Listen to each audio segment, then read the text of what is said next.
Guys নতুন একটা blog নিয়ে চলে এসেছি আমি আর একবার রাতের আল্লাহ নতুন একটা ব্লগ ধামাকা একটা ব্লগ নিয়ে চলে এসেছি আমি আর একবার। কোথায় বলো তো দেখি তো দক্ষিণ চব্বিশ পরগনা দুর্গাপুর। খুব সুন্দর এলাকা, খুব সুন্দর এলাকা, অপূর্ব অপূর্ব অপূর্ব এলাকা। এটা হচ্ছে দুর্গাপুর স্টেশন।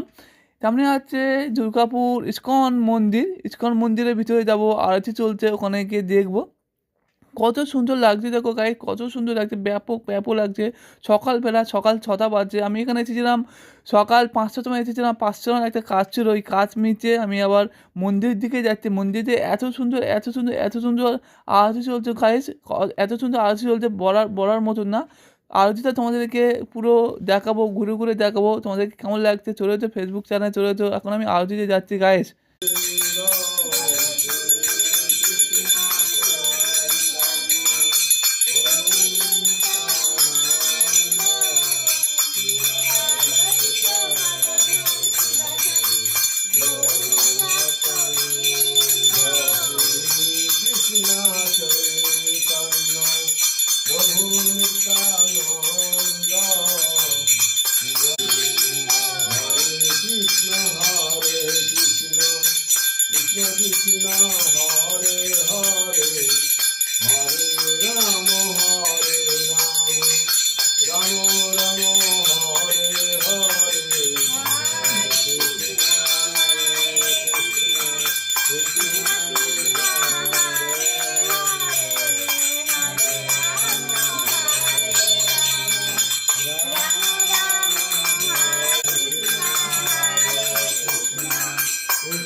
জয় জগদ্গুরু শিল প্রভুপাদ ভক্তি বেদান্ত স্বামী প্রভুপাদ।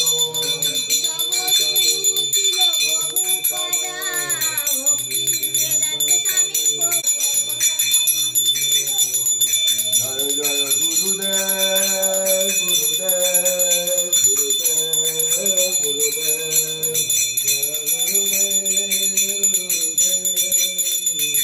জয় গৌর হরি বল হরি বল হরি বল জয় রাম।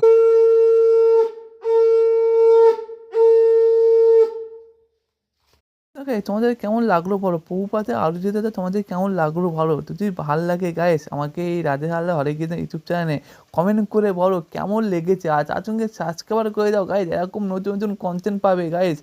সকালবেলা পৌপাতে আরতি দুর্গাপুর ইস্কন মন্দিরে এসে আমার খুবই খুবই খুবই ভালো লেগেছে গাইস, খুবই ভালো লেগেছে।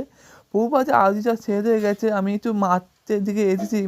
প্রভুরা বললো, ব্রহ্মশাইরা বললো একটু মাঠের দিকে দাও, নানা রকমের সবজি চাষ হচ্ছে। এবার দেখে যে কত সুন্দর লাগবে, ওই জন্য আমি তোমাদের মাঠের দিকে এনেছি। এখন নতুন নতুন ব্লগ নিয়ে আনতে পারছি, আমার খুবই ভালো লেগেছে। শুধু সবজি চাষ, প্রচুর সবজি চাষ, নানা রকমের সবজি চাষ হচ্ছে গাইস, নানা রকমের সবজি চাষ হচ্ছে, সবুজ সবুজ সবজি বাগান। অপূর্ব অপূর্ব অপূর্ব অপূর্ব লাগছে, অপূর্ব লাগছে। যদি ভালো লাগে চলে এসো রাধে আল্লাহ হরে কৃষ্ণ ইউটিউব চ্যানেলে চলে এসো। সাবস্ক্রাইব করে দাও, লাইক করে দাও, শেয়ার করে দাও, কমেন্ট করে দাও। এরকম নতুন নতুন নতুন নতুন কন্টেন্ট দেবো, আরও ধামাকা ধামাকা কন্টেন্ট দেবো। হ্যাঁ, গলাটা একটু বসে গেছে, ঠান্ডা খুবই পড়েছে, ওই জন্য গলাটা বসে গেছে, সাউন্ডটা অনেকটাই ভারী ভারী লাগছে আমার।